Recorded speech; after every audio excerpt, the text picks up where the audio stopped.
Bonsoir, bonjour, selon le lieu où vous trouvez. Je suis vraiment honoré de pouvoir partager avec vous ces 15 minutes, on va dire, d'édification, d'exhortation.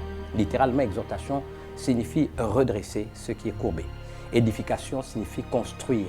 Édifier, c'est construire.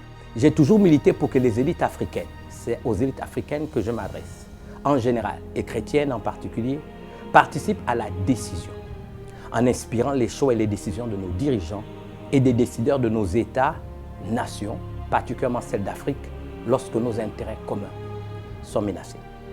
Je suis ministre du culte, encadreur de conscience, écrivain et conférencier, et depuis de longues années, m'appuyant sur mes découvertes, mes nombreuses lectures et mes connaissances eschatologiques, je ne suis nullement étonné des événements qui sont les nôtres aujourd'hui et les mobiles qui s'y cachent.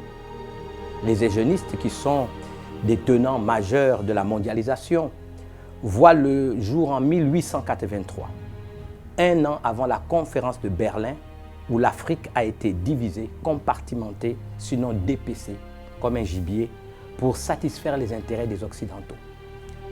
Ils sont donc à l'origine d'un programme de réduction de la population mondiale, dont l'Afrique est la terre de prédilection, sur le fallacieux prétexte d'une meilleure économie. Permettez-moi donc de vous dire deux choses. La première, la présence de l'Église, dont la dispensation n'a pas encore disparu, ne peut pas donner au diable, à Satan, quel que soit le nom que vous lui donnez, le pouvoir d'agir librement sur la terre et sur les hommes en déployant toute son horreur.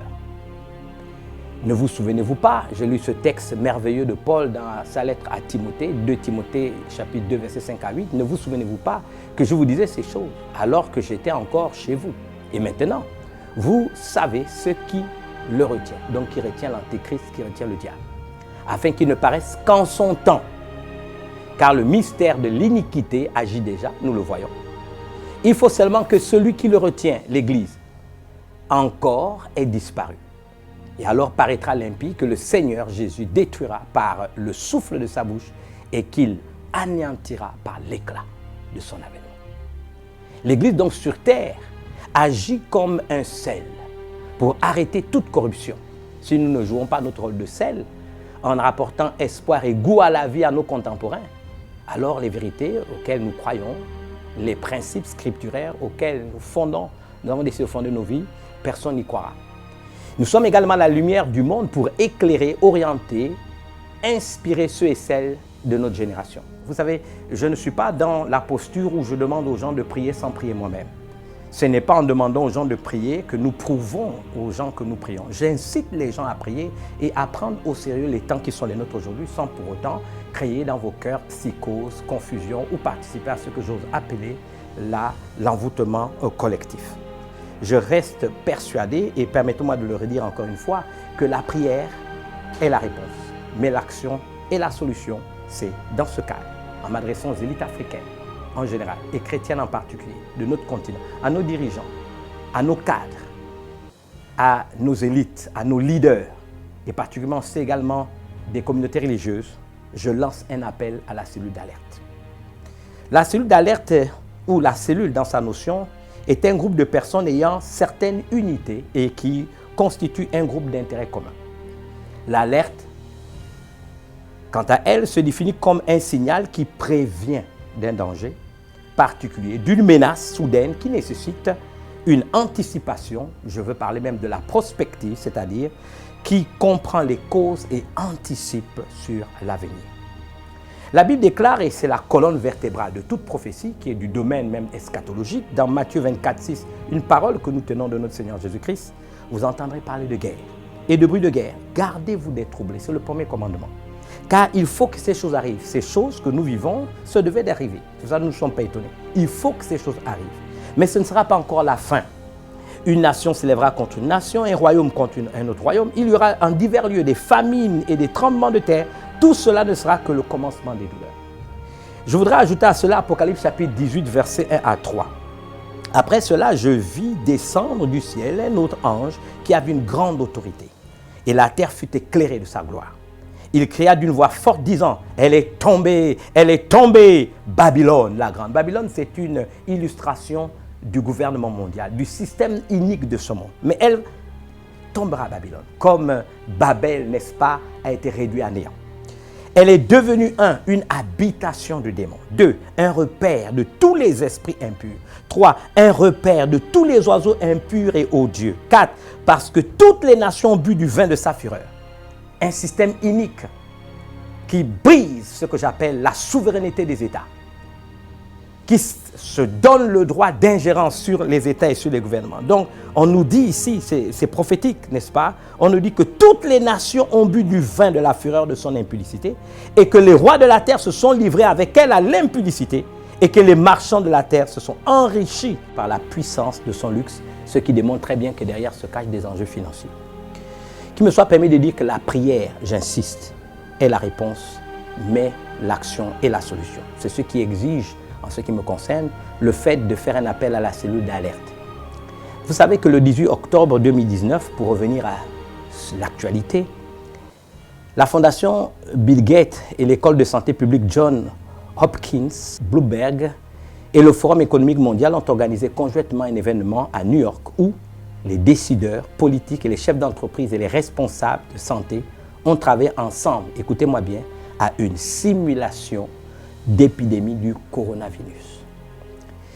J'aimerais vous dire que cette affirmation est reprise par plusieurs sites qui relaient la théorie complotiste, mais ce qui est faux puisque le centre John Hopkins, dont je vous parle, Bloomberg, est une ONG internationale de santé publique qui travaille à protéger la santé des populations face aux épidémies. Elle mène aussi des études financées par le gouvernement américain et des mécènes privés comme, par hasard, la fondation Bill et Melinda Gates. Face donc au déluge d'accusations, n'est-ce pas, que les gens pensaient être complotistes, qui leur ont été, n'est-ce pas, envoyés, ce centre John Hopkins a publié un communiqué de presse le 25 janvier. Il confirme exactement qu'un exercice de simulation de pandémie appelé Event 201, donc 201, a bien été mené à New York en partenariat avec la fondation Bill Gates et Melinda Gates et le Forum économique mondial. Donc, cette simulation a bien eu lieu en octobre 2009. Le scénario tel qu'il avait été imaginé prévoyait donc une épidémie dont l'épicentre se trouvait dans une porcherie au Brésil et qui allait causer la mort de 65 millions de personnes dans le monde. L'ONG, et donc je parle encore de ce centre de santé, affirme que cet événement n'a donné lieu à aucune prédiction et qu'il s'agissait d'une pandémie fictive du coronavirus. Je voudrais qu'on essaie d'y réfléchir un peu. Elle ajoute que les données utilisées pour modéliser l'impact potentiel de ces virus fictifs ne sont pas similaires au Covid-19. Il est effrayant, permettez-moi quand même de vous le dire, que les gadgets donnés à chaque participant étaient une boule en caoutchouc à la forme du virus coronavirus. Bien aimé, l'influence du mouvement hygiéniste, permettez-moi de revenir là-dessus, sur la législation s'est traduite dans les 3 domaines principaux que sont la mise en place d'un programme de stérilisation contrainte, le durcissement de l'encadrement juridique du mariage et la restriction de l'immigration qui constitue un de ses principaux champs d'intervention dans des pays comme les États-Unis, la Chine, l'Inde, où ils ont déjà opéré. Les génies visaient à assurer une humanité plus adaptée, donc en principe plus heureuse. C'est dans ce cadre qu'ils militent pour une réduction drastique des populations africaines, quitte à affecter le principe de la reproduction dynamique, quitte à affecter donc ce principe que connaît ce continent. Les moyens d'action dont ils disposent sont le programme de vaccination avec agents stérilisants contenant du mercure, la drogue, pour susciter particulièrement en Afrique l'addiction et ses substances par nos jeunes, la dépénalisation de certaines drogues participe à cet objectif. La pression faite à nos gouvernements africains de légiférer sur les questions d'orientation sexuelle, notamment par la légalisation du mariage pour tous, vous en savez quelque chose. J'aimerais dire qu'en ce qui nous concerne, l'Église combat avec fermeté toute doctrine hégénique. L'hégénisme revient en effet, selon elle, à ne pas reconnaître la dignité de tout individu humain, quel qu'il soit. Je voudrais faire référence ici, par exemple, au scandale de vaccination au Kenya, où on a utilisé le prétexte de vacciner des jeunes enfants kenyans, filles et garçons, un vaccin sur le tétanos, mais qui en fait était un vaccin pour stériliser les jeunes, pour freiner ce que j'appelle la démographie de notre continent.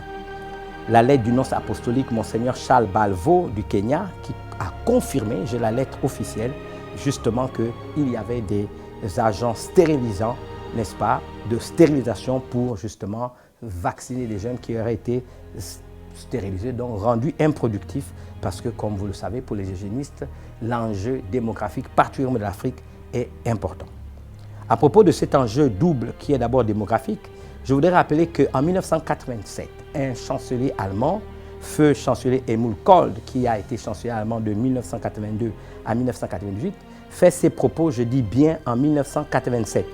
Il échange donc dans un cercle très restreint d'amis et lâche révolté qu'il ne saurait être question de laisser l'Afrique s'industrialiser et de conclure que l'Occident ne se laissera pas surprendre une deuxième fois par l'Afrique comme la Chine les a surpris. Qu'il me soit permis de vous dire qu'en ce qui concerne l'Afrique, qui compte aujourd'hui 1,2 milliard d'habitants depuis 2017, ce continent devrait avoisiner 2,5 milliards d'habitants en 2050. Sa population pourrait donc quadrupler pour atteindre 4,4 milliards en 2100. Ceci malgré le sida et tous les poisons qu'on nous envoie dans le continent. Alors, vous imaginez donc qu'un homme sur 6 vit aujourd'hui en Afrique, plus d'un sur 3 vivrait dans le siècle prochain. Il faut donc ajouter à cela qu'à partir de 2035, par exemple, près de 44% de la population mondiale sera formée de jeunes Africains et cela fait peur à l'Occident. Donc l'Occident considère ces données comme étant géostratégiques et du domaine de leur survie, sinon de leur positionnement en tant que puissance économique militaire qui menace sa position mondiale. Les eugénistes donc œuvrent à faire en sorte que l'Afrique ne parvienne pas à jouer un rôle de premier plan pour toutes les raisons qui ont été présentées ici et dont nos dirigeants et nos gouvernants se doivent d'en être avertis. Je voudrais parler de l'enjeu financier. La vente des vaccins, notamment aux pays africains, régénérera des coûts financiers énormes. Nos États et gouvernements doivent réfléchir à 2 fois avant de s'ouvrir aux prêts financiers des pseudo-partenaires au développement. Nous invitons donc nos dirigeants à veiller à la souveraineté de nos États et à ne pas donner un quitus au droit d'ingérence sans pour autant que nous ayons, avec nos élites, nos scientifiques et nos encadreurs de conscience, des débats, des réflexions et des arguments, des informations, je veux dire documentées pour mieux informer et protéger nos populations. C'est à ce titre que j'ai donc décidé, à travers cette vidéo, puisque vous pourrez me suivre sur YouTube et également m'envoyer vos avis, de créer une cellule d'alerte. Notre responsabilité est d'inspirer les choix et les décisions de nos dirigeants. Nous n'avons pas à nous opposer à nos dirigeants, ils sont au front et dans, je dis, des positions très délicates et très difficiles, du fait des accords internationaux, du fait des alliances avec des pays occidentaux. Mais notre responsabilité est de faire en sorte que, au-delà de nos convictions politiques, parce que je ne suis pas dans le domaine de la politique, nous puissions veiller sur les intérêts de notre continent et en tant qu'élite, réfléchir, parler ensemble, communiquer, échanger nos informations, mettre en place une banque de données qui permettra à l'ensemble de nos élites d'être source d'inspiration pour nos dirigeants et pour que l'Afrique ne sombre pas dans ce plan machiavélique. Mais je suis pleinement convaincu que la main de Dieu est sur nous et qu'une fois encore, il confondra ceux qui nous en veulent du mal. Que Dieu vous bénisse et surtout ayez conscience que le regard de Dieu est sur vous. Merci.